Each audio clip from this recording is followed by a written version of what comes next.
Hello, friends, and welcome to Virtual Strangers 36. I am your host, Wes. With me, as always, my good friend, Roots. Roots, what a week, brother. What a week it has been. It has actually. It's been another long Stormland week for me, for some Yeah, reason. it's been a week of family here, pretty much. I've had my dad and my sister and my nephew came in for the week. Went up to my in-laws, my brother-in-law and his family were there. It's been a week of Oculus Quest for me, pretty much handing out demos left and right, trying to win over the people, and had a pretty good week How, of it. A lot of success. yeah, I was gonna say, how did those go?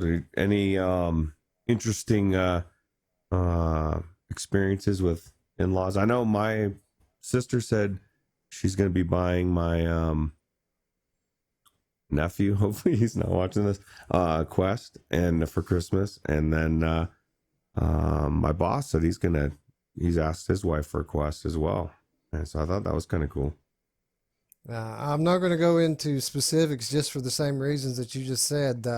Who knows what Santa Claus will bring, but I felt like it was a pretty successful week. I didn't have anybody just that wasn't blown away.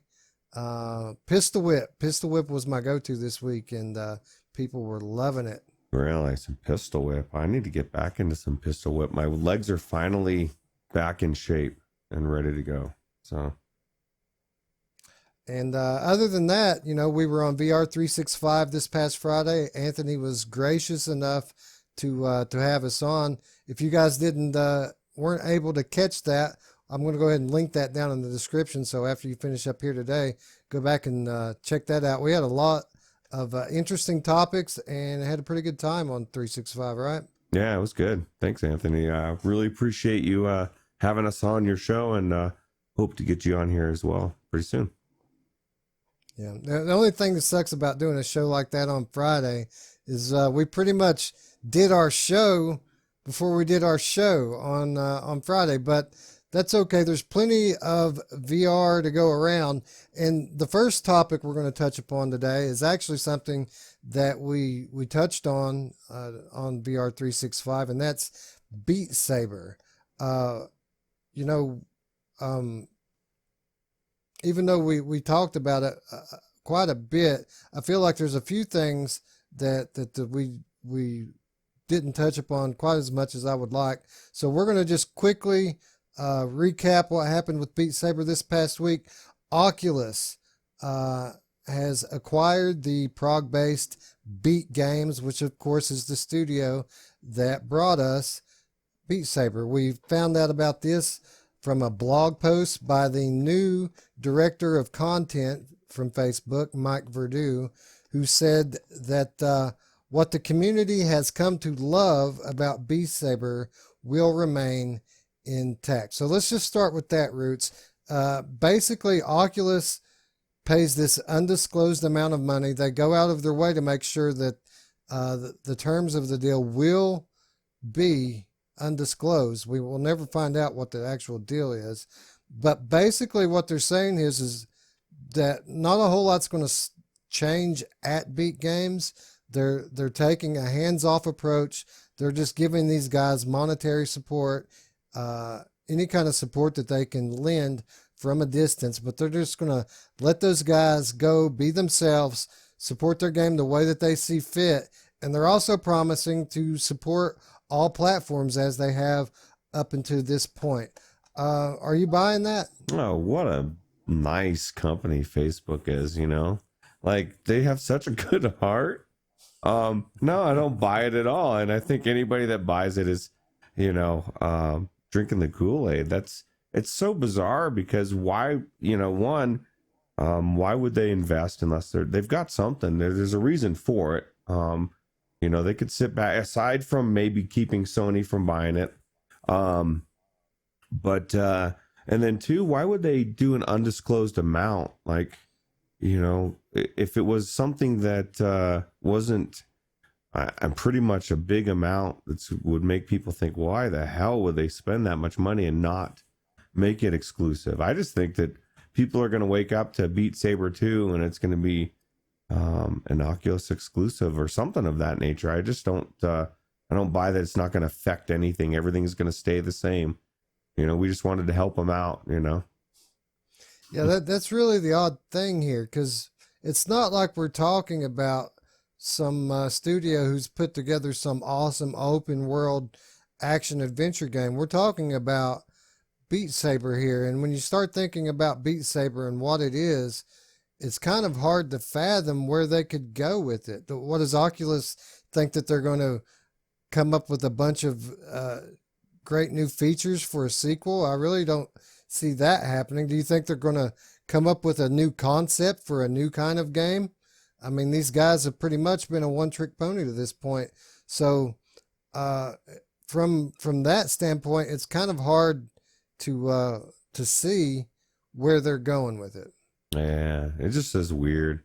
It's a weird acquisition. But maybe a year from now we'll think completely different, and we'll be saying it was a really smart move.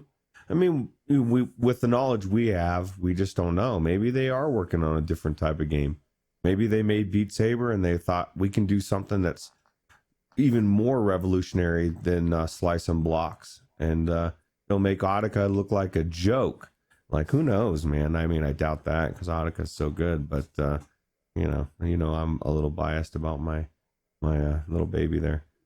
Well, so what they could do is, instead of red and blue blocks, we could have like purple triangles, right? Yeah, or orbs. Yeah, they got it, or a buffalo. I was looking at the buffalo, Tornuffalo trailer earlier. I keep that in the OBS stream thing just to look at that and taco face every once in a while. Put a smile on my face. Yeah, in all seriousness, I did expect Beat games to be picked up. I think it would have made a lot of sense for Sony, because, as I mentioned on the 365 show, Sony has this huge catalog of music. All of these well-known artists and albums under their belt that would be a huge resource for these developers making these sorts of games. So that's really what I expected to happen. At least some kind of an exclusive deal for exclusive DLC, like songs you can only get on Sony because they're Sony songs. But I think what we're seeing here, and I could be completely off base, I think that this is a leverage move more than anything else. We kind of described it the other day as this, VR, as it's coming out of its infancy now, there's just kind of jockeying for position of who's going to have the advantage in each aspect of building their VR platform. And a lot of the big Oculus exclusives from the very beginning have been brought to us from Insomniac Games. And recently, that rug got pulled right out from under Facebook, as just a week or two before Stormland's release, Sony acquires Insomniac. So that gives Sony a lot of leverage.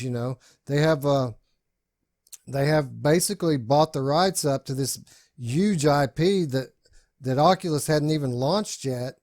And I feel like if Facebook wants to take back some of that leverage, what better way to do it than by picking up the rights to what has pretty much been the game, the VR game, up until this point in time. Does any of this make sense to you? Yeah, it makes a lot of sense. And maybe there was rumors, or maybe they, on the inside, they heard Sony was looking to pick up them, and they picked them up first. Who knows? There's a lot of things going on we don't know about. Not much, but there's a couple things. But no, yeah, I think everything makes sense there for sure.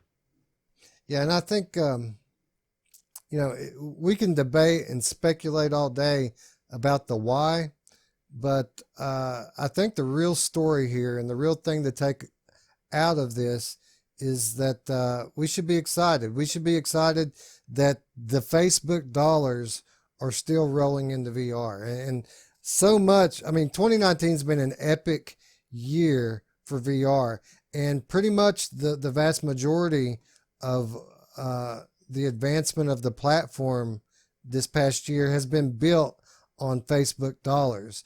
And I don't know about you, but it was, at least in my mind, questionable whether or not this was going to continue to be the case. I mean, it's still, uh, we're still in the investment phase. They haven't started to see big returns out of the platform yet. So it's questionable whether or not Facebook was going to continue to invest or sit back and wait until they reap a little bit of the benefits. And I think it's exciting. They're picking up big games. They made the statement that they're just getting started with this sort of thing. And I, for one, find that to be exciting. Yeah. Yeah. It's definitely a time to be excited. Definitely a good time to be getting into VR for sure. I got in 2018 beginning, and there's a couple good games, but mostly felt like tech demos. And we're only a couple years later, and it's amazing. So. Yeah, and a lot of that, we have Beat Saber to thank for a lot of that. I know we've got our great AAA titles now that have come out this past year, but before that, Beat Saber has pretty much carried the flag for VR. If VR was in the mainstream consciousness at all in 2018 or before, it's largely due to Beat Saber. That's what people associate VR with, or at least at that time. If you talk to the average person on the street and ask them about VR, they pretty much would respond with, "Oh, that's that Beat Saber thing, right?" So, yeah, even though we have a failure of foresight in seeing where Oculus and Beat Games are going to go from here, I think that pretty much they couldn't have picked a bigger IP and a bigger title within the realm of VR to acquire and invest in. So I think it's a good move, even if we don't know what they're going to do with it. Still, it's exciting that they're still investing in VR, and it's exciting to see where these obviously very creative people are going to go now that they have pretty much unlimited support financially and otherwise from a conglomerate as big as Facebook. All right, moving on to another rhythm game. We got some news on Pistol Whip this past week when we witnessed the premiere of the Upload VR Holiday VR Showcase. And man, did we get a lot of news from this holiday showcase. I would imagine pretty much all of the rest of our topics, if not most of them, have come out of that Holiday VR Showcase. And the first one I want to talk about is Pistol Whip. Just a month ago, Pistol Whip was all that anyone was talking about. And it came out, it was a little bit questionable, the price tag. We were wondering if 10 tracks for $25, a little steep. We were hoping that maybe we would get some more levels. And that's exactly what they announced this past week when the developers at Cloudhead Games announced that the new scene titled High Priestess will drop on December 19th. It's a new scene inspired by the iconic hallway fight scene in the movie Oldboy. The update will bring 2 new modifiers, no obstacles, and shooting gallery, which are said to allow the players an easier way to practice and get the timing of the song down. Ruuts, this couldn't come at a better time. Pistol Whip, it was the number one thing people were playing until Stormland came along and basically took away all of the momentum. All of a sudden now nobody's talking about Pistol Whip anymore.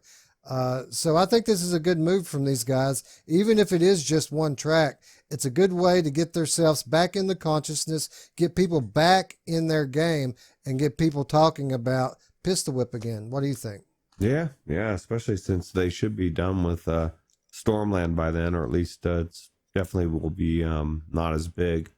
But it makes me think, with all these big games coming out, like there's so many, it's like you can't catch your breath, and then all of a sudden another one's coming out and you're playing that one, and then like you said, we forgot about Pistol Whip. What the hell? This is an amazing game.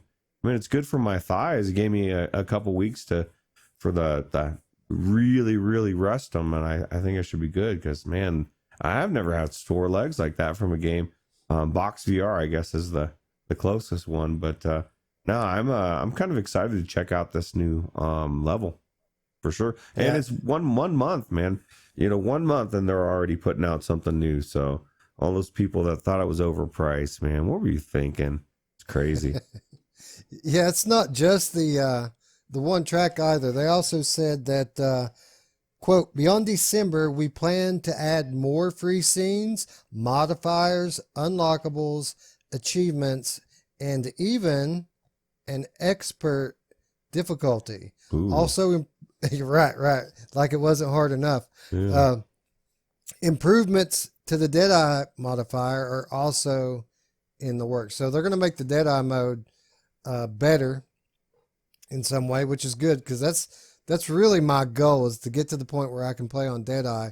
But the key word in that whole thing I just read off, free. More free scenes, which, they're not free. You paid $25 for it.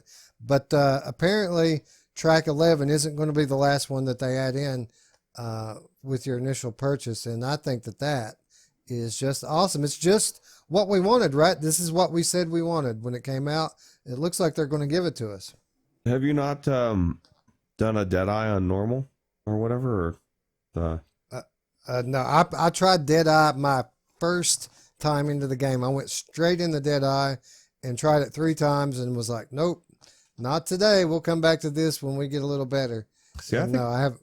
Oh, go ahead. Sorry. I was just saying, no, I haven't been back into it since. No, I've done a couple levels now on normal with Deadeye, and I think it's good. I've even done, I think, one level where I did Deadeye and whatever the hard mode where you can't get hit, and I made it through once, and that was amazing. But man, it's just I'm getting pretty good at hitting with Deadeye, and one of the side effects is I went into Audica and I was getting better scores on that too. I think I'm using Pistol Whip to get better at Audica. So that's awesome that the genre has grown to the point where you can use multiple games to practice your aim. I mean, That's awesome. It's awesome that the tracking is that precise, and it's awesome that the genre has grown enough to give us 2 games. When Audica came out, I was talking to someone, I think it was Just Incredible VR. I'm not quite sure, but I described the game. I said, Audica looks awesome, but my vision for the perfect rhythm shooter is a much bigger game than this. It's something that gives you enemies, something where you have to defend it on time and shoot on rhythm and make your way through levels. Pistol Whip didn't quite fulfill everything that I wanted from a VR shooter, but it came pretty damn close. And I think this game is awesome. I think that it would take something like Stormland to get people out of this game. And now that people are finally starting to cycle in the different cycles of Stormland, I think it's a perfect time to get back into Pistol Whip, especially with the holidays coming up. And like I said, I demoed it to at least 6-7 people this past week. And man, on a related note, so glad that I have that pleather VR cover, because I had to clean that thing constantly after demoing these people in Pistol Whip, because I bet I took a collective 20 pounds off the lot of them combined. Oh, wow. Yeah. I wish I had that. I need to get a good one for the Rift S, because I don't think there is one that's that good yet. There's a little bit of something to complain about on each one of them.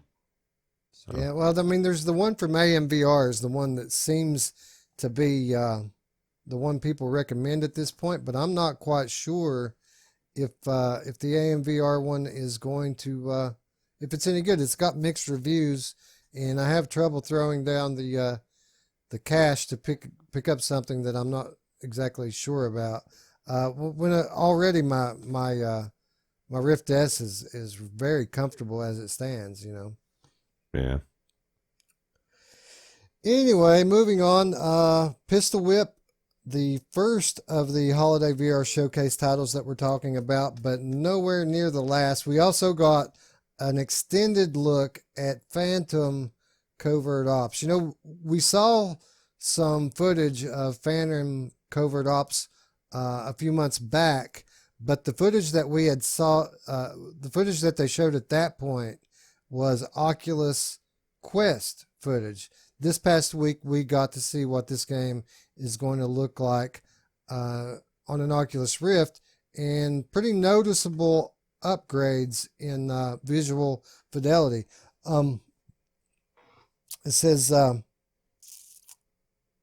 the video also revealed the title is coming next year, so we're not getting it before the end of the year like we previously had thought.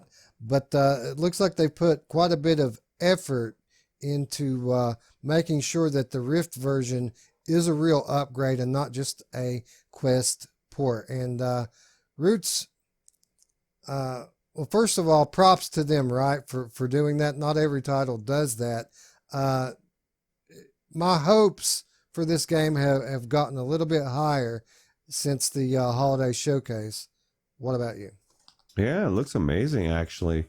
I mean, if it looks as good as the trailer looks, I can't imagine it not being at least visually amazing. And it looks like, you know, some of the gameplay we saw before was pretty cool. Just the different things you can do and distractions and stuff. So who doesn't want to blow up that, get that soldier going? But yeah, so I'm kind of psyched.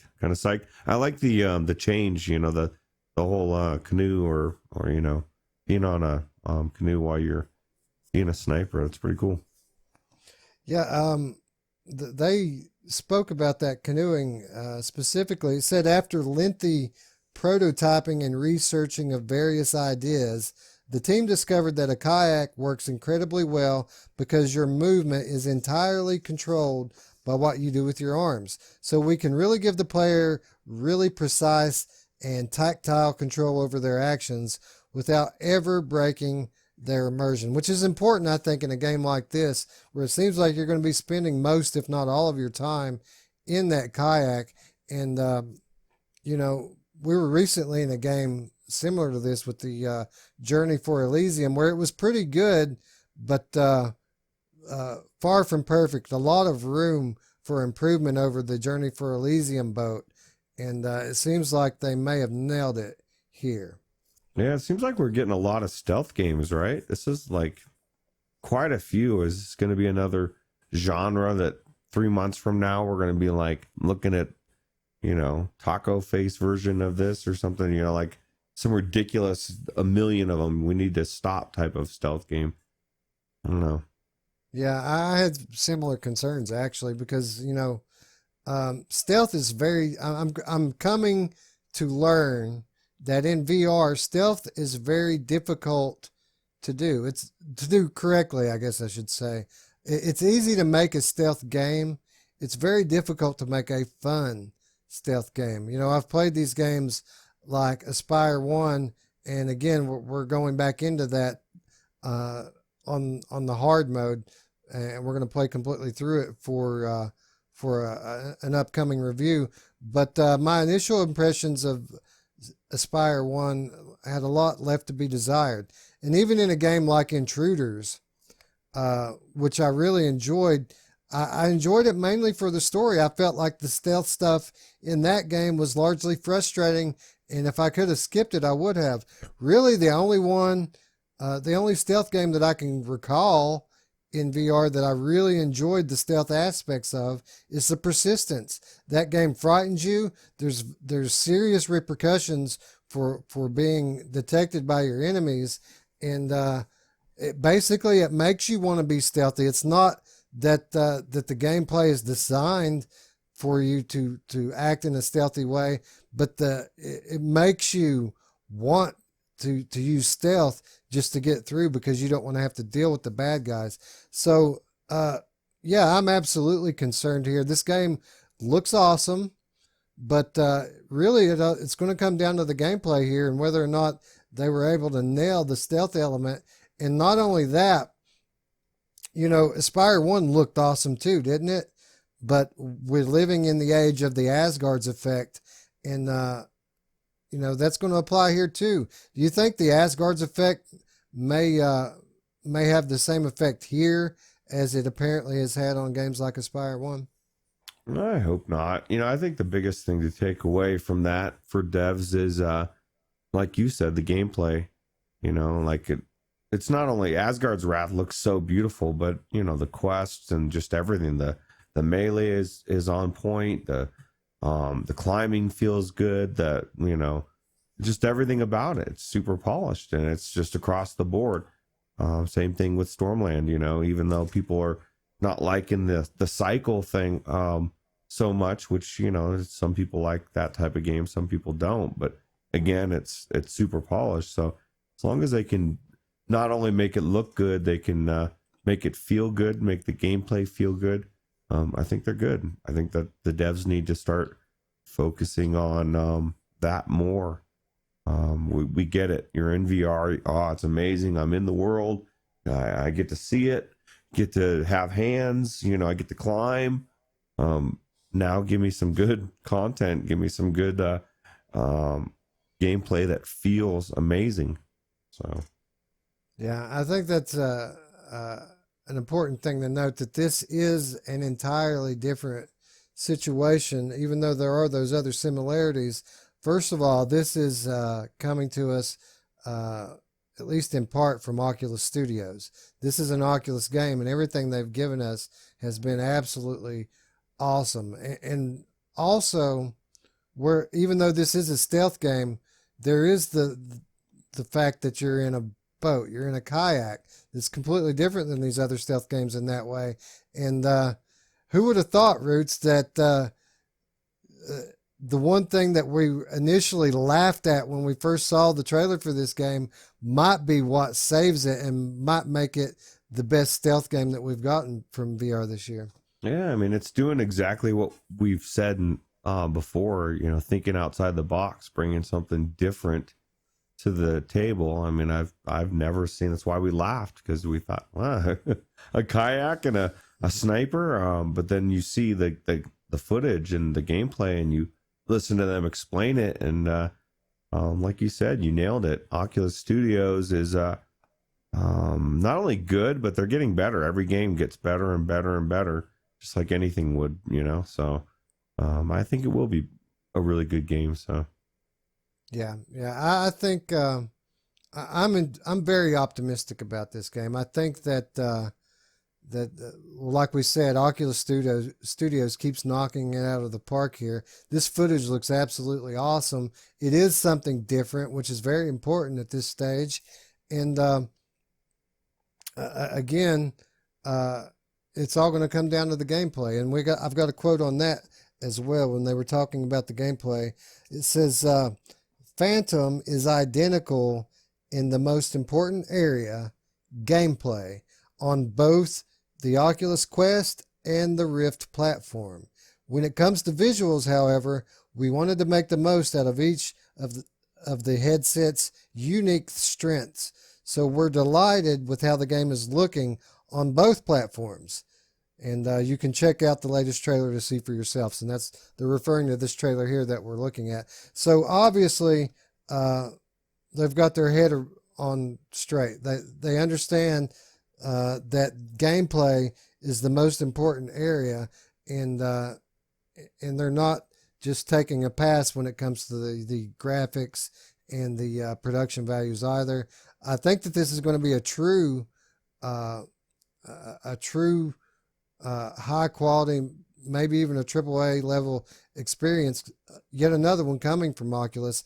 And even though there is some doubt and some worry that it might not hold up to the standards of today's games, I don't think that's going to be the case. I think that this is going to be another great game coming from Oculus, and hopefully we'll get it in the first part of 2020 instead of the latter part. yeah, stay the hell away from March. Right. There's enough stuff. I mean, January is really the only open month right now. There's stuff coming out in February. There's stuff coming out in March. Saints it would and make a Sinners lot. is January, right? At the end of January, January 23rd, I thought. I Or is thought it that February? it's February. February, yeah. Okay. I just one that was January, but maybe not.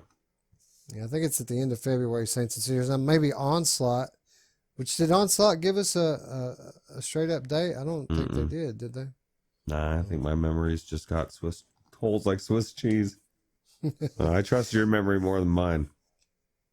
We've got some stuff coming in January. I don't quite remember exactly what it is, but all the big ones are coming in February and March. Well, wait a minute. No. It was Iron Man. Oh, Iron that's Man what it is. January was, 23rd, right? Iron Man was the one coming in February. So Saints and Sinners may be coming in January. I think you're actually right. Saints and Sinners is coming in January. Now I've got to look that up. Yeah, I think you're right. Saints and Sinners coming in January, Iron Man in February, and then what was March? Was it Medal of Honor? Medal of Honor, right? Yeah. March. And Alex. Oh yeah, That's that the one. Yeah. Oh my God, dude. January 23rd, 2020 is when Saints and Sinners drops. So the exact date is what I said. So I guess my memory's not as Swiss cheese as I thought. So yeah, I think your memory's better than mine because I just said Medal of Honor is coming out in March. Did they even give us a date for Medal of Honor? Maybe not. Now we're really cooking. I think I got it crossed up with Alex because you're right. Alex is in March.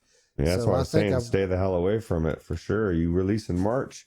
You're really, really hurting. It doesn't have a date. Though I do see that Medal of Honor released for PlayStation 2 March 6th, 2007. So all right. So we'll just say it's that. I'm just remembering the last one from 12 years ago. Yeah. How weird is that? It's been 12 years since we've had a Half-Life game. It's been 12 years since we've had a Medal of Honor game. And now all of a sudden they're both coming back, but in VR. Wow. Yeah, I didn't see the correlation. That's pretty cool, actually. So awesome is what it is. What a time to be a VR gamer. All right. Moving on to yet another game that was highlighted during the Upload VR Holiday VR Showcase. And this is one we've been waiting for some footage on for a long time. We always post logos and more recently thumbnails, but never have we actually got footage from this top secret Pixel Rip 1995 game coming to us from Arvor. Okay, so Pixel Rip 1995, as we all know, is the follow-up to Pixel Rip 1989. It was announced back in May during the E3 VR showcase. And it's obviously going to follow a similar trend to the first game, where you play fictional games on virtual recreations of classic consoles. So the first time around, it was like Game Boy, Game Gear, handheld type stuff. It looks like they're moving on to the Sega Genesis N64 era of gaming. And finally, we've got to see a little bit of footage, and I think it looks pretty much cool as shit. What do you think? Yeah, it makes me wonder what the whole premise, like, you have the classroom, you have the teacher disrupting, what's going to be going on when you're playing. I like this right there is like, who didn't go to like Toys R Us or, any of this Walmart and you're playing the game, the sample, the Mario 64, and you're like, oh man, I wish I could play this game, I don't know. I think it looks really cool, and it's going to do exactly what the first one did, which was bring a lot of nostalgic feelings out, Well, from what I'm seeing, and not only did I watch this this promo here, but they actually did a behind the scenes thing with Upload, and it looks like, and I hope I'm right about this, it looks like what's happening at Arvor right now is the same thing that's happening, and we've detailed with many other smaller VR developers, and that is they're leaning upon their experience from their first game and improving upon their second game. Because from what I see here, it looks like everything that we loved about Pixel Rip 1989 is going to be blown up tenfold in this game.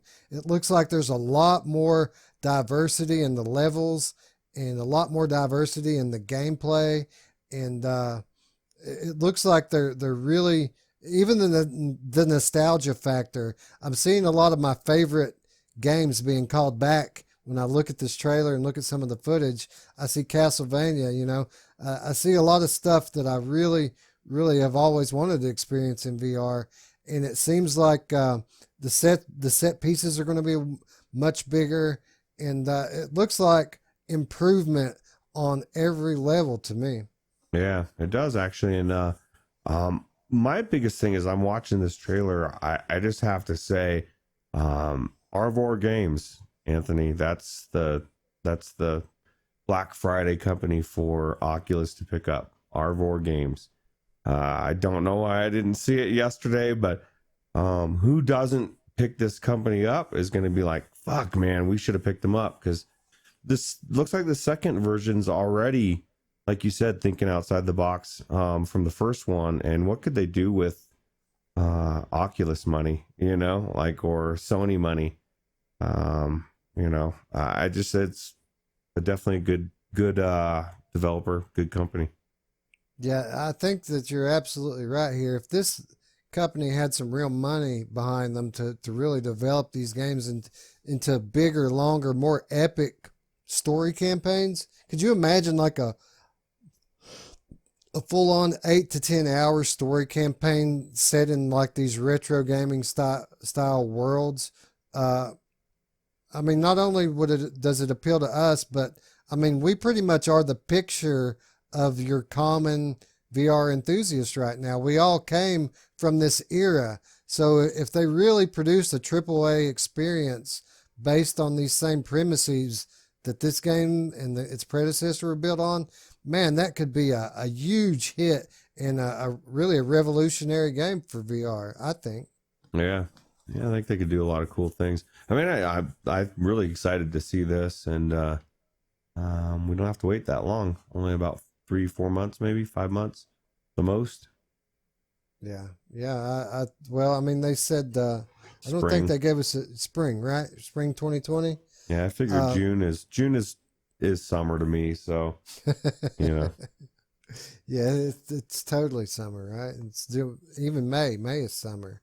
So anyway, this looks awesome, and I'm so happy for the success of this team. Really good people, it seems like.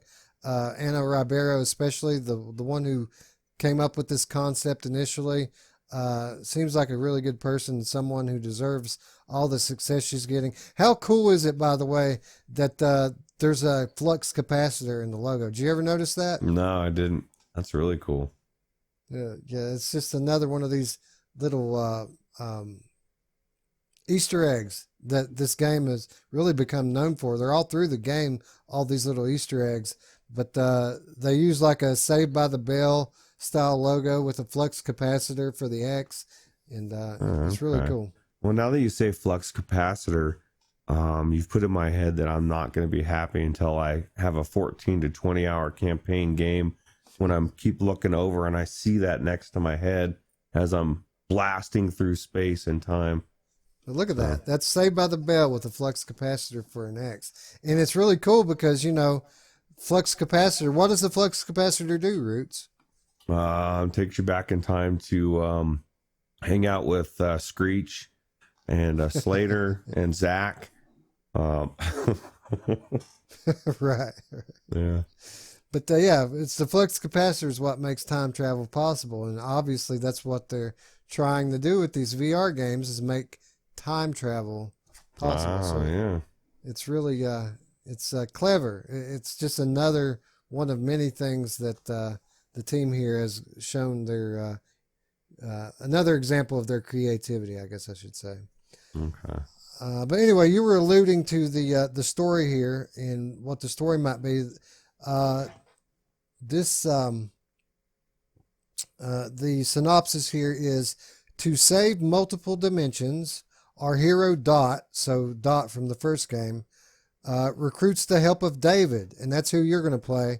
You're going to play the role of David, the best gamer from 1995.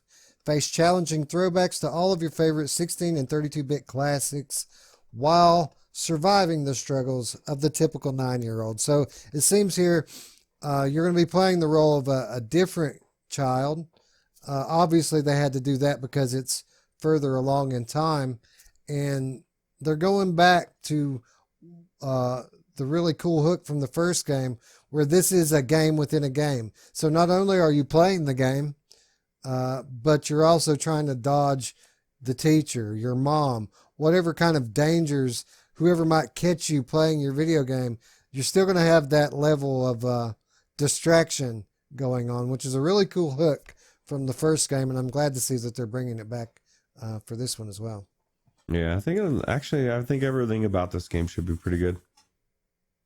Yeah, you know what I found surprising about it? When I was doing the research for this, I read the upload article on it, and they said that while they haven't confirmed any platforms for this game, this is what Upload said, mind you, while no platforms have been confirmed, that we know that it's coming to major PC VR platforms, and that there probably will be a PlayStation VR port at some point in the future. And I found that very interesting because if I remember correctly, didn't Pixel Rip 1989 launch on PlayStation VR and then get ported into PC? Am I wrong about that? I think so. And I think it's weird that, I mean, I don't know. Obviously you want to put it on every platform, but you know, I'm pretty sure this should come to every platform, I would imagine. So yeah, I think it was actually within a few days. Like it came out on PlayStation first, and then within a week or so came out on PC. But I thought it was funny because obviously the first game came out, it was really kind of promoted as a PSVR game, but this game in itself is an ode to console gaming over the years. This game is about console gaming. So why would it come out on PC first and then maybe come to PSVR second? I kind of thought that was funny. Of course it's going to come to PSVR. This is a console game about console gaming. yeah, I think it'll come for sure. If you have a PlayStation VR, don't worry, you'll get this game. It may be a little late, but you'll be playing Iron Man, and all the PC VR people will be jealous as hell. So I know I guess I won't be because I'll be playing it, but if I didn't have a PlayStation VR, I'd be jealous. So anyway, this looks awesome. I'm glad that we finally got some footage of it. I'm really looking forward to it, and just another great title, one of these that fly under the radar when we're thinking about all the AAA stuff that's coming in 2020. We tend to forget about games like this that are going to be equally awesome. Let me ask you this. Obviously the Asgard's effect is a real thing, and by the time this comes out, it's going to be an even bigger thing because, all these other games are coming out. Like we mentioned, The Walking Dead Saints and Sinners, Iron Man VR, Alex is coming out, Medal of Honor is coming out. Do you think if this game follows all of those, that it might just end up being an afterthought? In a way, but not in a different way. Like, this is so unique and so different, and was so well received the first time. I think everybody's still gonna want to play it, and will enjoy it. But I mean, will you have as much time if you're in the middle of, say, Iron Man, and you just don't have time to get into Pixel Ripped, or Saints and Sinners? You're spending, that's one of the things Alex was saying today about Stormland. He loves the game. He just doesn't have time to be putting all into one game, all that time that they want required to go through all these cycles. And yeah, so maybe you don't play it as much, but I think it's unique enough that it shouldn't affect it, Yeah, I think you're spot on here. I think that you're absolutely right that this game is so unique. It's probably one of the most unique games that we have in VR. It's such on an island to itself that I think that it kind of exists in its own little world over there, that people know the brand, they love the idea and the concept here, and they're going to play it regardless. And not only that, just going back to what we opened with, it's obvious that this game is going to be better than the first one. I think it's going to be better than the first one. I think it's going to be more satisfying, and everything that we liked about the first game, we're going to love in this game, and I think it's going to be really good. Yeah, I agree. I'm kind of excited to play it now. I am too. I didn't expect to be this excited for this game because I liked the first one, don't get me wrong, but I didn't go cuckoo nuts over it like everyone else did. I just thought it was good. I really enjoyed the nostalgia of it even more than like the gameplay per se. The gameplay was, I mean, don't get me wrong, it was fine, but it wasn't anything revolutionary in my mind. But the nostalgia trip of it was what really drew me into it. But I think that this game looks better. It looks funner. It looks like, you know, I never was a big Game Boy guy back in the day anyway, but I sure the hell was all about Sega Genesis and Nintendo 64, and I think that that's going to come through when I play this. Yeah, I like the arcade, although in 95, I don't know the arcades they were starting to phase out already, right? I mean, they were around, but, you know, they were huge when I was a kid, and by 95, I was 21 years old, so... Yeah, that was me. I was the arcade. You know, I came from a small town, and there was an awesome arcade when I was very young. But by the time 95 rolled around, I was 17 at that time, and the arcade had long since closed. Yeah. So we were well within the age of console gaming at that point, and it was a big deal. I guess a lot of people were playing Half-Life though, right, on PC? Yeah, apparently. I didn't I never heard of it, but yeah.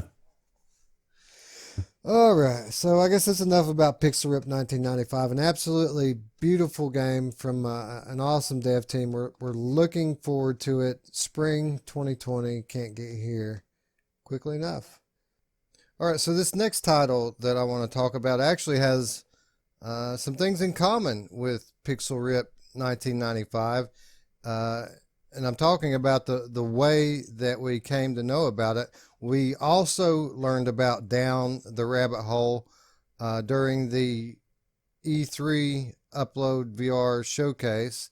But just like with Pixel Ripped, basically we just got a logo and a screenshot. And then as the weeks have gone on, we got a little bit of footage and a little bit of info. And then just like with Pixel Ripped, now with the holiday showcase, we're getting a lot more footage and learning a lot more about Down the Rabbit Hole. This is, of course, from Cortopia Studios, and it is a multi-platform VR puzzler, and it's their spin on the Alice in Wonderland story. The interesting thing about this one is you play the role of a little girl who has found her way into Wonderland before Alice. So this is actually a prequel to Alice in Wonderland, Roots. Oh, wow. Looks actually really good. And you know, I've said it before many times about this game, that one of the things that's cool about it is that it's a prequel. Like you said, you know, you could maybe stumble onto the Mad Hatter before he's mad. You might come into the Queen before she got to her power. I don't know. I mean, there's so many possibilities with this story being that it's before. It makes me more excited. If it was the same time period or even after, I think it doesn't, for me, hold as much mystery. Like, who knows what the hell they could do with this? They really can make this game to be an amazing gem. And what I'm impressed with it is it looks like it's mixing a couple of our favorite types of games together. You know, one of them being Moss. I'll let you go into the other two. We were just discussing about it. Yeah, it looks like it's taking a little bit of something from each of those other three diorama type games. The puzzles look somewhat similar to the puzzles in Moss. The environments look a lot like the environments in Ghost Giant. You know, you're able to, the way you're able to peer into these small cavities and see all these little detailed rooms and things puts me in the mind of Ghost Giant. And then the way you move and interact with the world reminds me of the Curious Tale of the Stolen Pets, only kind of in reverse. With the Curious Tale, you're this giant on the outside of this miniature world, moving it and manipulating it with your hands. Whereas with Down the Rabbit Hole, the world actually is all around you, but still you're manipulating it in the same way. You're kind of grabbing on the roots and things, and kind of pulling your way up through the hole. And as you do so, you can peer into these little cavities in the ground, and that's where all these little rooms are, all these little characters, and all these little puzzles. It seems very unique. It seems like it checks off a lot of the boxes for what we look for in a really good VR game. I mean, it's got great, or at least it appears from the trailer to have great production values. Check. It seems to have some creative and unique puzzles. Check. It seems to play with scale a lot, because you're moving in and out of first person and third person views. So you're going from being on the level of the character to being giant in this miniaturized world. Check and check. And overall, the most impressive thing to me, or at least the thing I'm looking forward to the most, is the fact that I've said it before, I love these games that kind of put you in these surreal experiences, like you're in this waking dream. And if you're going to have that type of a game where everything's just a little off and anything could happen at any time, I can't think of a better place for it to be set than Wonderland. Yeah, and you could take this across the board, like with this kind of games. I mean, the beauty of it is the nostalgia of this story that we heard ever since we were a kid, and then being able to go into that story. I really do want to run into the unmad Hatter, I should say. Just the Hatter. Yeah, just the Hatter, or just who knows. Like, I'm just really intrigued at what they could do. I'm hoping they're going to make the story live up to Ruuts' standards. Like, that's something. But no, I really have high hopes for this, and it looks like you said, it's checking all the boxes, and I'm excited to see what they're going to do. Yeah, and luckily, like we just were talking about with the Pixel Rep before this, I think it's going to be kind of exempt from the Asgard's effect, just because it's so different. It's so unique. It's kind of falling into a genre. Maybe Pixel Rip's in its own genre, while this one shares it with 2 or 3 other titles. But still, it seems to be high enough quality. Really, my only hope here is that it's long enough. A game like this that's story driven, I'd hate to get in it and it be like an hour long. That would kind of suck. But then again, we had Curious Tale here recently, and that was really the only complaint that we had about it, is that it was too short. Yeah, I don't mind if it's a couple hours long, and it depends on how much it costs. If you're going to charge me $30-$40 for this thing, it better not be an hour long, or else I'm probably going to shit all over it, even though it could be an amazing game. Just because I'm going to be spending $60 on Alex. I can't be thinking about spending $40 on a game that isn't worth $40. Although that being said, I have no idea what this price is. I'm sure it's going to be like $15-$20 is my guess. Yeah, that seems to be the case. And again, I'd much rather it be like this 5 or 6 hour thing that I pay $20 or $25 for. But yeah, give me 2 or 3 hours and I'll be straight. An hour, I mean, it better be $10, $15. You know what I mean? But it looks beautiful. We did find out that the title's scheduled for release in early 2020 on Oculus Quest, HTC Vive, Oculus Rift, PlayStation VR, Valve Index, as well as everyone's favorite headset, the HTC Vive Cosmos. So looking forward to this one coming out soon. And how about us, man? When we first learned about this thing, we had a logo and a single thumbnail. And from that, we reported it on the show. We did about 10 minutes of pure speculation, and pretty spot on what we said about the game. I got to pat myself on the back there for that. Yeah, those guys on Virtual Strangers are pretty good at that kind of stuff, predictions. They say Anthony's Nostradamus Jr. Maybe we're Nostradamus Junior. So Call me yeah. Westradamus. Yes, Westradamus. And we'll come up with mine because I it's too early in the morning to think. Rootstradamus. Yeah, well, we had, what was it? Alex was Gingerdamus, or no, Ginger? Yeah, that's what it was. Something like that. Yeah. So. All right. Anyway, yeah, a beautiful looking title. I gotta say, Roots. I mean, if it weren't for the previous Pixel Rip title, I would probably put this on the anticipation level, even with Pixel Rip 1995. I mean, I would probably notch 95 just based on, we've had a game before from Arvor, and it looks like they're really building upon that. So that's their second game versus Cortopia's first game. But they're neck and neck. I'm looking forward to both of these titles. I always love a unique VR experience, and I think that we're going to get that from both of these games. Well, yeah, we know what to expect a little bit from 1995. This, I would say is on the same level as Pixel Ripped, only because we have no idea what to expect. I mean, it could be phenomenal. It could also be, and if I'm not mistaken, this actually is their second VR title. Now that I think about it, isn't Cortopia the studio that produced Wands, the old school Magic, Harry Potter simulator Wands that's come out for every VR platform, starting with Gear VR all the way through PlayStation now. I'm gonna take your word for it because I don't remember what the name of that. I might have tried Wands. I could say definitively I've never tried that, but with the show, I don't know what the fuck I've tried anymore. Like, there's so many games I'm like, oh yeah, I did try that a few months ago, so.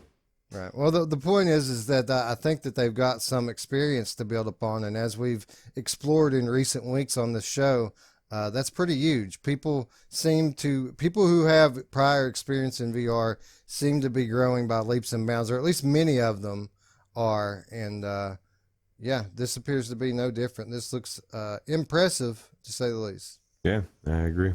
Can't wait. All right, moving on to another visually impressive game that we got some new news on this past week. Nostos. We've got a launch date, finally, for Nostos, and it's a bit surprising, Roots. December 6th, mere days away, and we're going to have this one in hand. Are you as surprised as I am about this? Yeah, only because you were telling me or reminding me how bad it was not too long ago in the beta, I think, was it? Just really janky or something?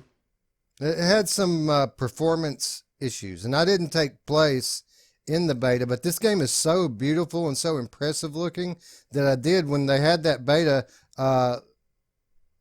At the time, it wasn't embargoed, so people were able to stream it. People were able to make videos of it. So I looked at 2 or 3 different sources, 2 or 3 different people playing it, and they all seem to have a lot of jitter and shakiness. Now, granted, they were recording, they were streaming, and so forth, but pretty universally, they had performance issues. And for it just to be a month, 6 weeks later, it seems a little soon, but I guess they must have got it worked out. I do want to say this.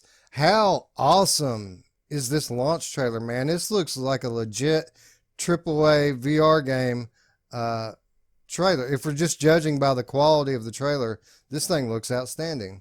Yeah, I agree. And I learned a little Spanish while I was going as well, So, but no, man, it's I'm not a big, and I know this is probably going to rip out some people's hearts, and they're just going to feel differently about me, but I've just never been into anime. I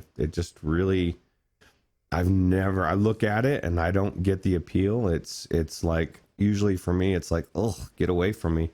But it looks so cool. Like this, like you were saying before we filmed, if it looks this good, I want to play this game. When I first saw it, kind of like we were saying about that other game, we kind of laughed about some of it because it early on, and now it's looking like it could be legit good. Very colorful. So look at that creature hiding behind that tree. This game looks the world looks massive, and the art looks absolutely beautiful. And I'm like you, generally when I see a game then it has anime style to it, then I just reject it straight out of hand, because I've seen so many of these girlfriend simulators that have come out of these Asian countries. And then on top of that, we have these straight, Persona 5 type games where people are dancing around, and it's not really a real game. So much crap has this art style attached to it that you just kind of reject these games out of hand. But this looks Good. like it has a lot of depth to it, and on top of that, it's just beautiful. And how about the big moon? Can we just get a normal size moon in VR for once? It's like every game has a big moon in it.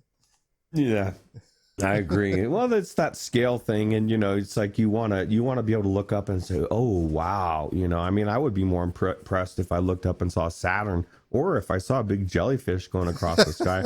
That would impress me as well. This, like I said, I'm not big into anime, but this anime looks badass. This looks like it could legit come out. And now this whole thing, I was telling you, I stopped it and I was asking you, I said, am I wrong, or is that Go with touch controllers? And then we figured out that they must be trying to make a point, because I don't think the touch controllers work with the Go. Did I miss something? Or maybe I've been in a hole somewhere or something. Maybe these people are like heavy in the modding and things, and they know how to rewrite code. Yeah.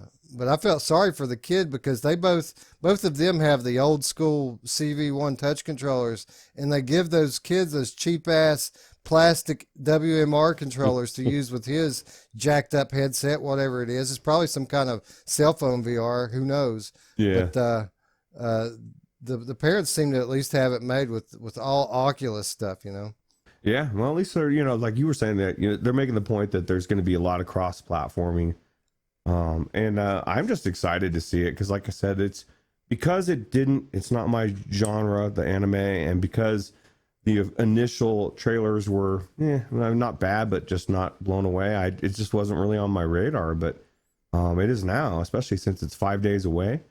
I want to play it. I want to play it now. But I gotta wait for a couple days. Now, let's address the other elephant in the room. And maybe this isn't an elephant in the room, but you were telling me it's $40, correct? I don't know. I don't know that for some reason. It seems to me like I might have read that somewhere, but the Steam page doesn't have a price on it yet.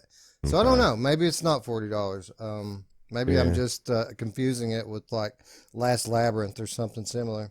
Yeah, it's possible. Well, if it's as open of a world and as badass as we say it looks like it could be, maybe it's worth $40. But it's gonna have to live up to the terrible duo, soon to be trio, quadro, and with all the games coming out that are at that price point or more.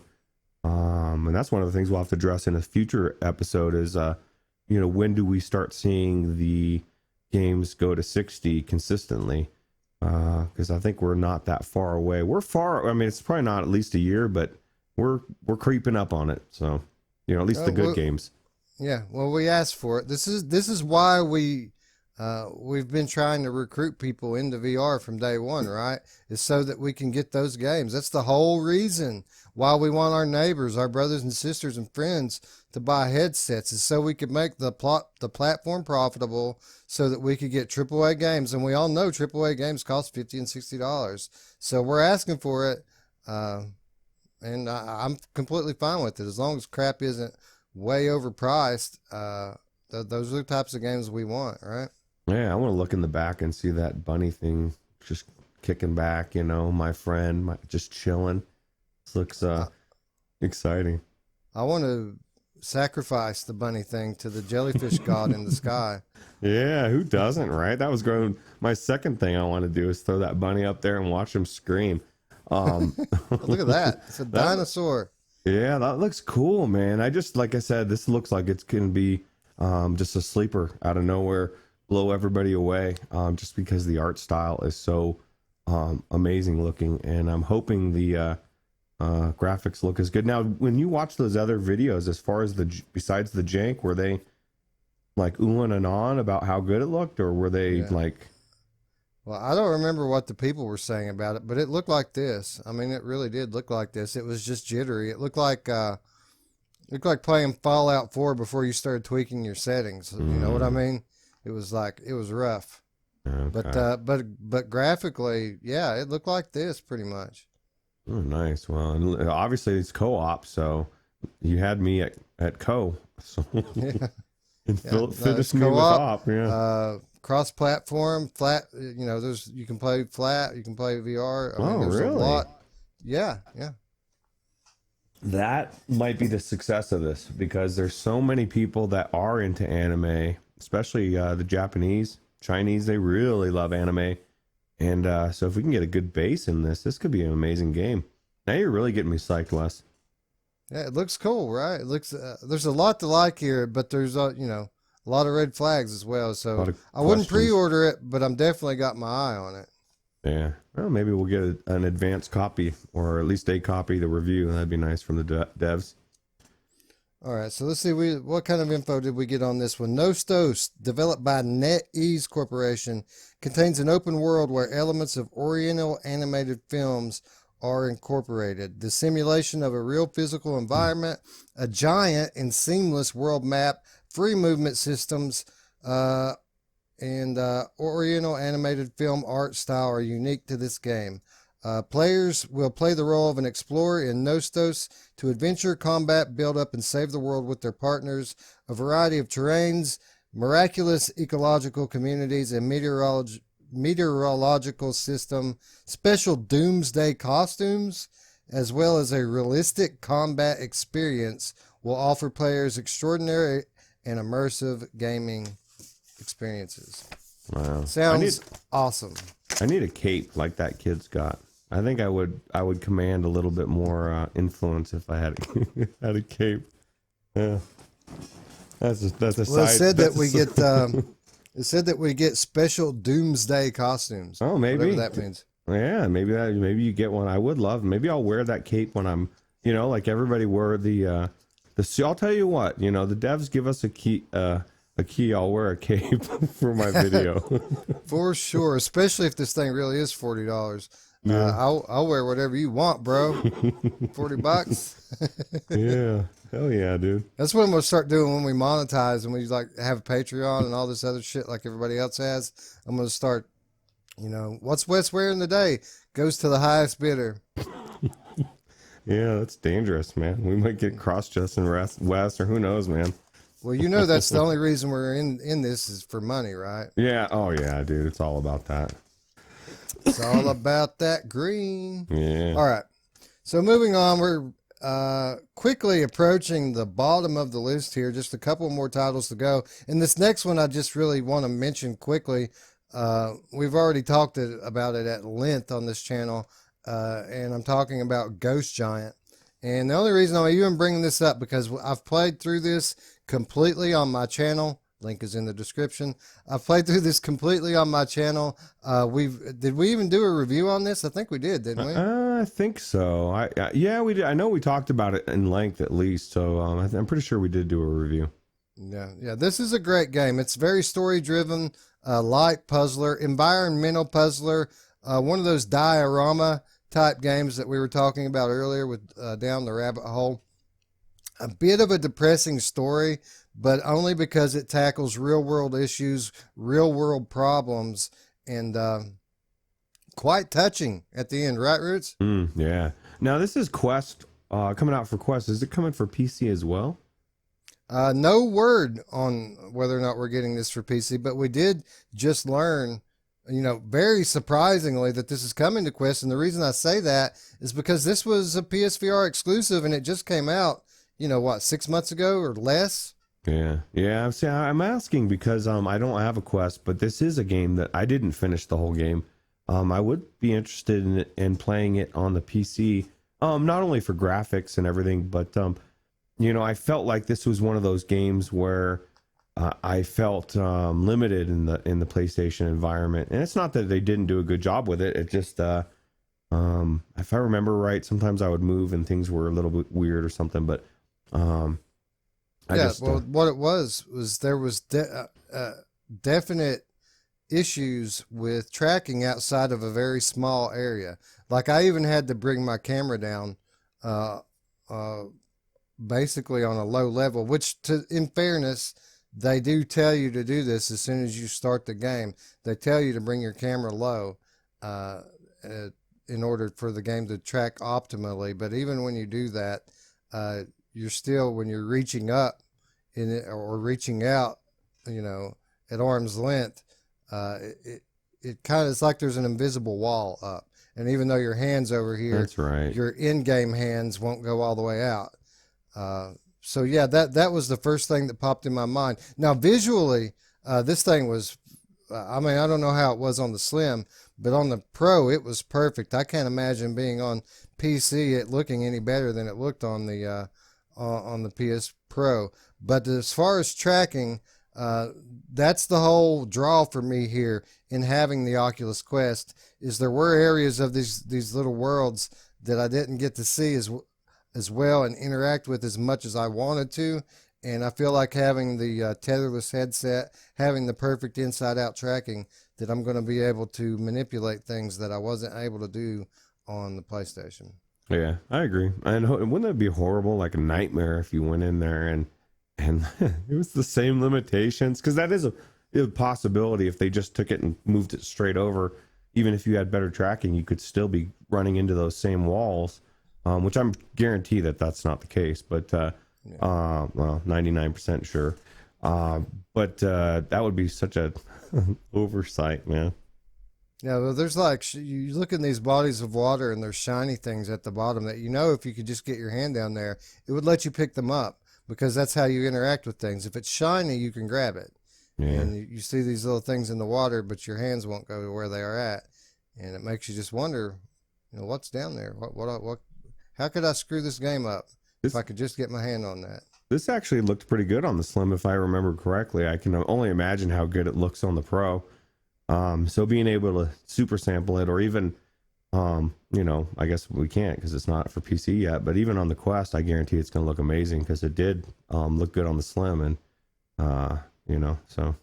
Yeah, the only thing about this game is, I mean, these are some pretty big scenes in it, and there's a lot going on, which I'm kind of interested to see how they're able to pull that off on a mobile unit. The graphics are, I mean, even though they're cartoony, fairly detailed, definitely a unique art style. It was a beautiful game. It was a beautiful game that looked better than most PlayStation games look. And more than any, I mean, the puzzles were trial and error puzzles. They weren't that difficult, but you're coming here for the story. You're coming for the environments and the feeling. It's really like, it's like a well done interactive experience, kind of like you took something like Wolves in the Wall and expanded it out into where it was hours and hours long, kind of like what you've got here. Yeah, it was definitely worth playthrough. So, especially on Quest, you know, I think that this is something unique, that there's not too many games like this on Quest yet.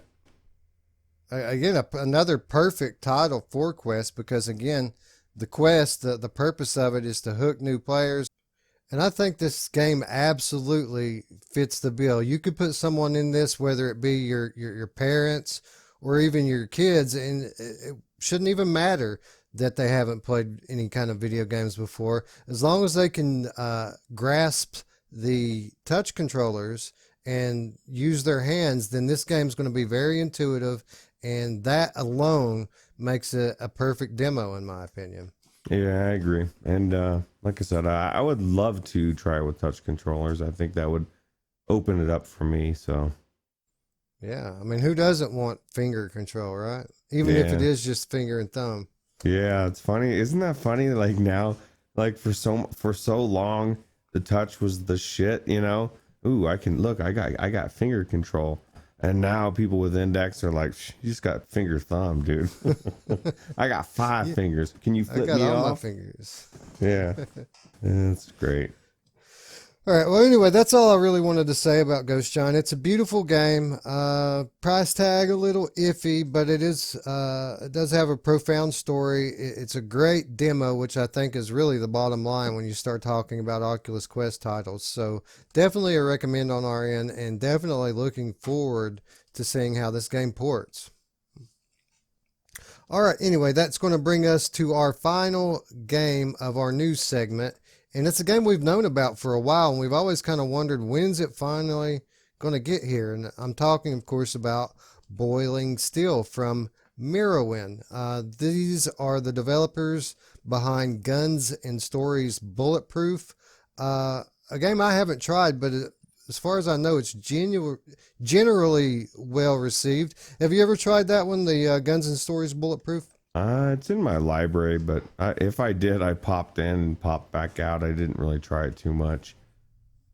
Right.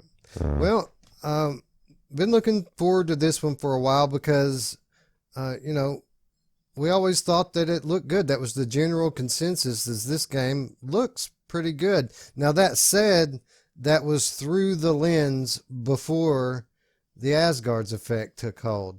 So that's really the question with this game and all the other ones really that we've been talking about today and everything else that's coming out. Is it coming out too late? Would this game have been better received over the summertime than it will be now? And the reason why we're bringing it up now, I guess I should point out, is that we finally did learn that this game is coming into early access on Steam, Oculus, and Viveport December 5th, 2019, so just a couple of days away, with the price tag of $20. Roots, you going to be checking out Boiling Steel? Is it on Viveport Infinity? I tried to look that up right before we started the show today because I had the same question. Is this going to be an Infinity title, or are they just carrying it? And I couldn't find it. I searched for it, and it's not listed on there yet, so question marks. I don't really know. It'd be great if it were, because that's really the thing that Viveport's perfect for, titles like this that we don't really know about. But this game I think looks pretty cool, even by today's standards. I mean, sure, it's got a little indie feel to it when you look at the footage here, but it looks high paced, action packed. Everything looks like it runs fairly smoothly, and it looks like it could be a lot of fun. It really comes down to what it feels like, if it's going to be indie, like we said before, it's got to feel good. It's got to be somewhat unique. This would be, I would equate more with Stormland affecting it more, because Stormland, I'm running around, I'm shooting shit, and it feels so good, and I'm floating down, and I see a robot hand in this game, and I see one in the other game, so... but right. Yeah, got to have some correlation. But yeah, that looks like this could be pretty good. I would rather try it for free, but it's not one of those ones I'm going to run out and buy right off the bat. But if everybody's saying, hey, it's good, or we have a bunch of people that really want to know what it's like, and we decide to get it, then we will. But yeah, it looks like it's worth playing for sure. Yeah, Stormlands is actually a pretty good correlation here because we did learn a little bit about the story here, and it says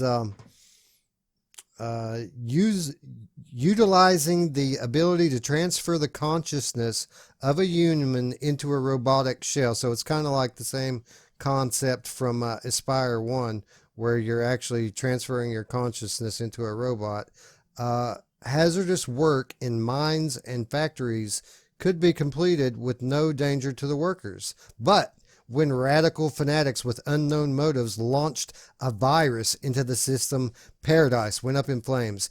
Empty shells are running rampant, controlled by the virus, murdering anyone they find. So basically the concept is here, you're possessing these robots to work on a mining planet and some kind of a mining colony, but evil terrorists come in, they insert a virus into the AI system, and any of these robot shells that aren't occupied by another person are becoming evil, attacking, and basically instead of using conventional weapons here, you're actually looking for tools like mining equipment and things to fight these evil robots off with. So a fairly unique story, even if the concept isn't all that unique. Yeah, it seems like it could be pretty good. So I guess we'll have to check it out. It says the game features 9 tools, each with a unique playstyle, upgrades, and handling. There's an experience-based upgrade system. The more you use a tool, the more powerful it becomes. There are non-story missions that are randomly generated to make each playthrough more exciting. Over 40 combat missions, equaling over 10 hours of VR shooting goodness. Goodness. It all sounds good, but basically what they're describing here is pretty much what we've been asking for a while. A game that's a little bit longer, a game with a story, something we can sink our teeth into. And really, like I said before, I think the only question that we're going to have here is, does it stand up to today's standard? Yeah. Well, hopefully the story is good and the gameplay is good. Yeah, so it should be pretty good. Yeah. No word on any kind of multiplayer, none that I can see here. That would make it really cool. At least co-op, right? Yeah, there's not enough good co-op campaigns in VR. That's something that really adds a lot of value to any new aspiring game, and I can't get enough of that sort of thing. It just seems like we're very limited in that kind of thing. That's one of the things that really surprised me about Stormland, is that a game, like that's obviously very story driven game actually has that pop in and pop out style of co-op, and really adds a lot of value to that title. Yeah, it makes me wonder why more don't. Like, they've got so many games, so many multiplayer games of like, let's play like 5-on-5 and try to kill each other, but no co-op, or even really give me two friends, I want 2, 3 maybe. Well, you know why we don't have more of these titles is because VR is such an isolating technology, and we think of gaming as more of a communal thing. So we really don't have any interest in VR at this time. Yeah. Or that's completely BS from the head of Xbox. One or the other, I can't remember. Yeah. I think both. No. Anyway, that's going to wrap up our news segment. Boiling Steel looks pretty cool. Comes out in just a couple of days. Anyone in our audience here who's checking it out, be sure to let us know what you think about it in our comments. Or, of course, you can get us at any day, anytime by joining our Discord. You'll find the invite link in the description. So if you're going to be playing Boiling Steel, we're definitely interested in it. We may or may not be.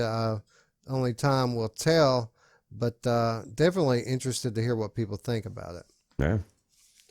All right, and that's going to bring us into our parting thoughts segment. The way we like to end every news segment is just by something that I've had on my mind that I'd like to get your feedback. And the way you can leave feedback, as I just have detailed, is either by leaving a comment down below, or by joining our Discord by clicking that invite link in the description, and let's talk it out. So, we just found out this past week that Microsoft Flight Simulator has recently announced that the 2020 version has begun the process of implementing VR support and has described VR as high priority.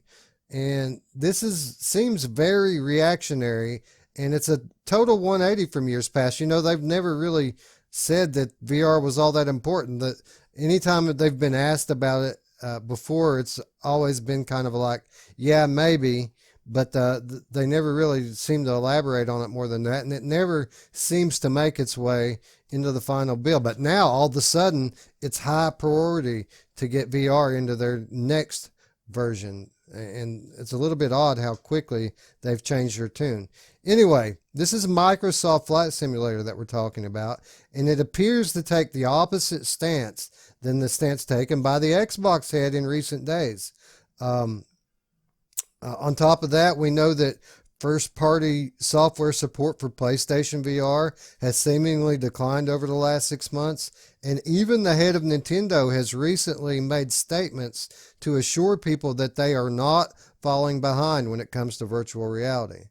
So, obviously, VR as a platform has made huge strides in 2019. This has been by far and away the most progress the platform has ever made in a calendar year. The platform has completely turned around and is finally getting a foothold in the public consciousness, but the console platforms, they seem to be a step behind. So what I'm wondering is this a result of just poor foresight by the heads of the console manufacturers to recognize the current trend in VR and the fact that it is finally starting to become a thing in the mind of the mainstream? Or is this just a result of the major consoles viewing themselves as their own ecosystem, independent of everything else, be it PC or standalone? And really, they're not that worried about trends outside their bubble. So what do you think, Ruuts? I don't know. It baffles me. You would think that they'd be jumping all over it. I mean, at least they're coming around, or at least Nintendo is. And I don't know what Xbox's problem is. It is really weird that you've got one side of the company supporting VR and the other side is pretty much saying, we're just not interested in it. So it's a very weird time. And it's not just the flight simulator either. We've saw in recent months a push to bring Minecraft into standalone VR, which is, again, if I'm not mistaken, doesn't Microsoft own a pretty big stake in Minecraft? Yep. Yeah. So yeah, it seems like a tale of two worlds here. So maybe it is just that the console guys look at themselves as separate and in their own little bubble. Maybe the larger trend isn't so important to them, or like we said, maybe they're just a step behind. Maybe they didn't foresee the trend that VR is taking and the impact, let's be honest, that Oculus and Valve have had on the VR platform this year. Yeah, well, that's what you get when you actually spend money on games and get good developers. But it's been a progression, right? Like the developers, like you were saying earlier, they've been getting better and better each game and over time, and then you get new teams being built together, and it's just the way it works. So yeah, so hopefully it is that they're just a step behind. It was a lack of foresight on their part, and I look forward to seeing what they do to try to catch up as the midway point and the latter point of next year rolls around, and we can start to see the differences being made by decisions that they're making right now today.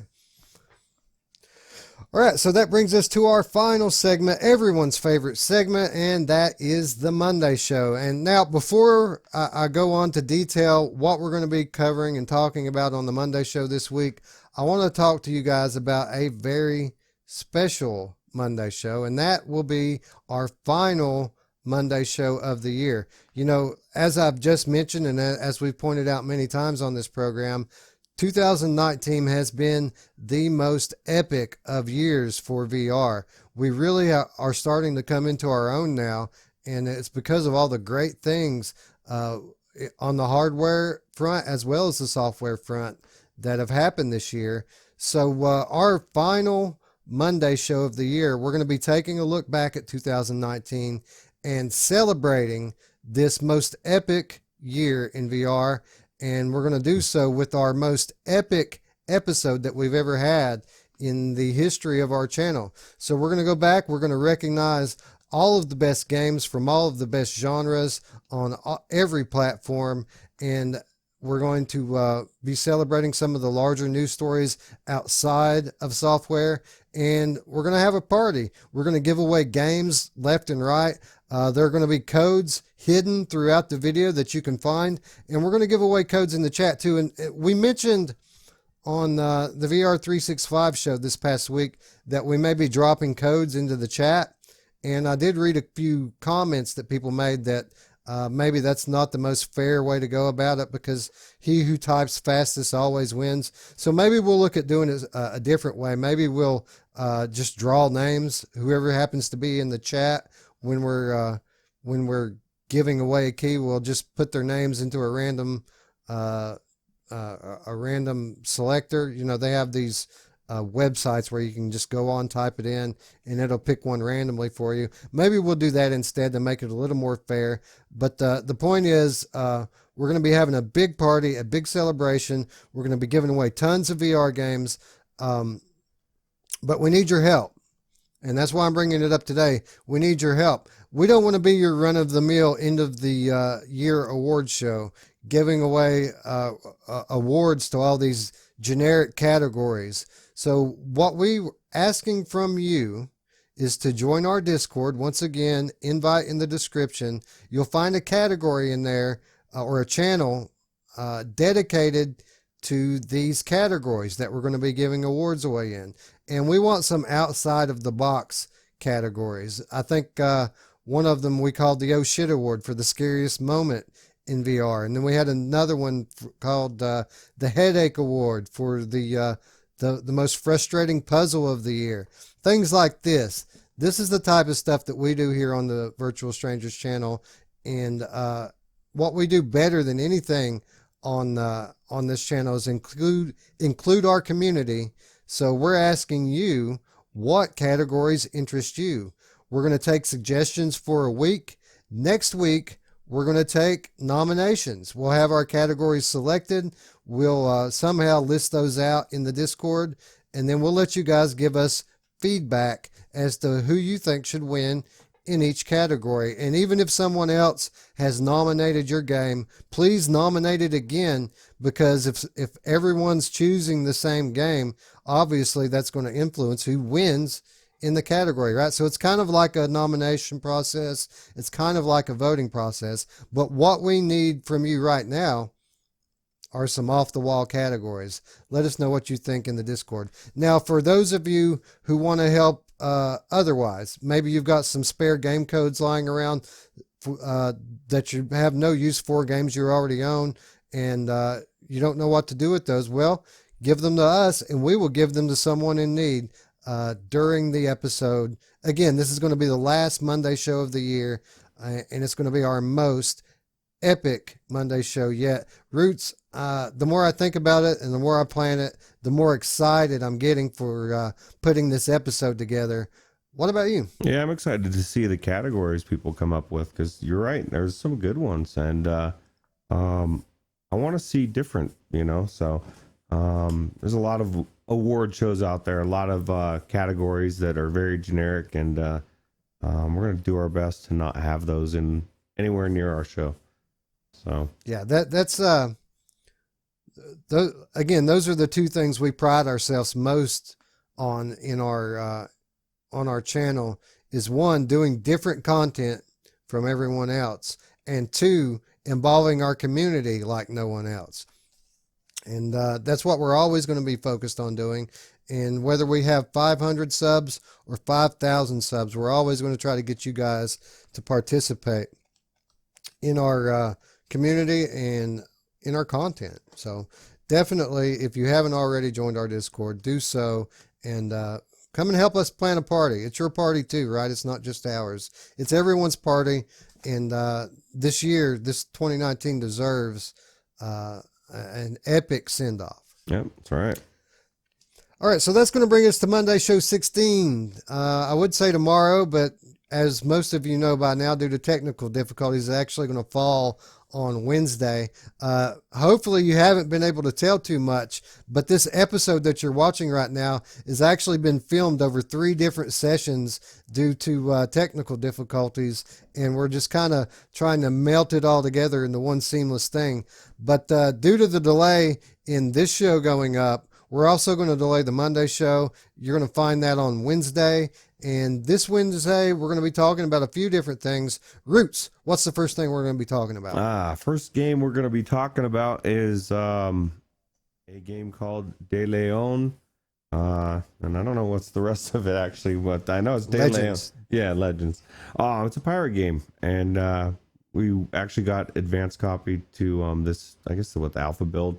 It's pretty cool, and we're gonna check it out and let you guys know what we think.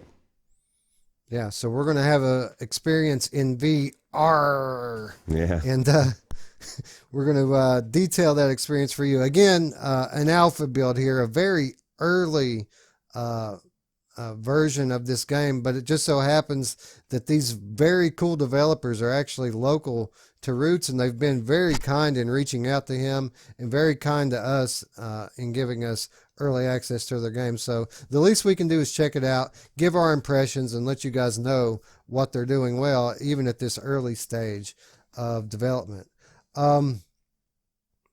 After that, we're going to let Ruuts have a little session. As you can see on the table in front of him right now, he has a brand spanking new racing wheel that he's putting to use, and he's going to detail some of the games he's tried out in it and what kind of a difference the Logitech G920 has made in his gaming.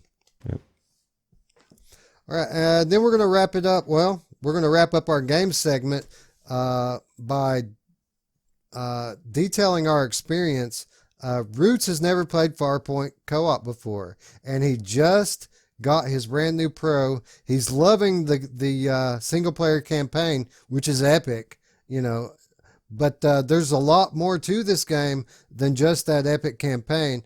The co-op is a blast, and tomorrow after we film this, right around the time you guys are watching this, Ruuts and I are going to go into some Farpoint co-op, and I'm going to introduce him to yet another awesome aspect of this awesome game. Ruuts, I'm looking forward to this like no other thing, man.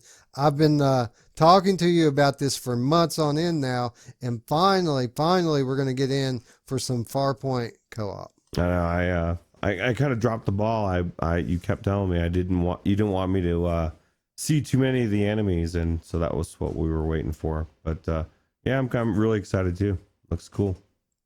Yeah, well, you were in the state of mind where you thought all of the enemies were going to be spiders, and I didn't want to spoil that for you by pulling you into the co-op, because as soon as you go into the very first co-op map, it is balls to the wall. You've got spiders coming at you, you've got drones coming at you, you've got those walker things coming at you, and you've got another enemy type, which I don't think you've seen yet. They're going to be coming at us as well. And it doesn't take 30 seconds before the shit hits the fan. So this is going to be a blast, man. I give you my word. Yeah, this game is it really never ceases to amaze me how good it is. So yeah, it's awesome. It really is. All right. Anyway, that will wrap up our game segment of the Monday show.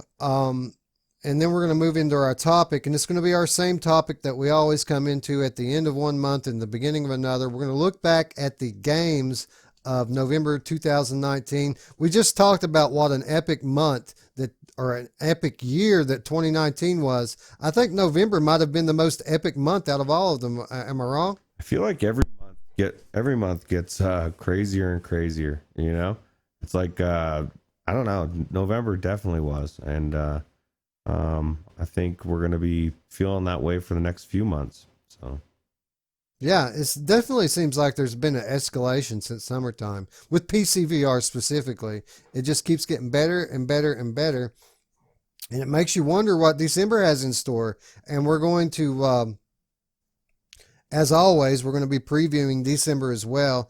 But you guys know how that goes. We generally think X, Y, and Z is going to happen in the next month, and then a whole new set of games that we weren't even expecting ends up being released by surprise. I'm sure December is going to be no different, but even if not, I mean, we've already got some pretty epic stuff to look forward to in December, and we're going to be detailing those games as well tomorrow. All right, so that's going to wrap up our preview of the Monday show, and that's going to wrap up our Virtual Strangers 36. If you've liked this video, you know what to do. Click that button that looks like this. If you're new to the channel, subscribe by clicking the red button, and don't forget the notification bell to stay up with all of our content here on the Virtual Strangers channel. So with that said, I'd like to thank you friends for watching, and for Ruuts, I'm Wes. Thanks for watching again, friends. We'll see you tomorrow. Bye-bye. Take it easy.